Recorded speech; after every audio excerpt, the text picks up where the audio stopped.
how to save Microsoft Word file as PDF. Hi everyone, this is Kate and welcome back to another video. And on today's video we will learn how we can save Microsoft Word file as PDF. So without further delay, let's get started. First of all, open up your Microsoft Word file.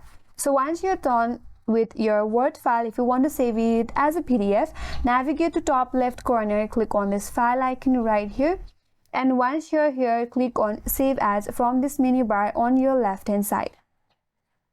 After that, you have to select the location where you want to save your PDF file on. For now, I will just select my desktop.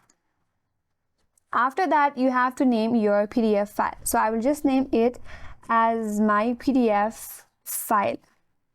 Once done, click on this drop down right here that says Save As Type. From here, you have to select PDF. Once you're done with that, now click on Save.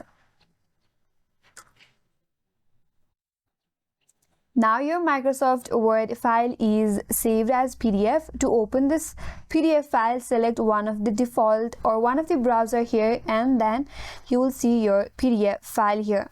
Now if you go back to your preferred location, you will have your PDF file. And that's all for today's video. Hope this video was helpful, and if you're new to our channel, consider subscribing. Thanks for watching and stay tuned for more videos.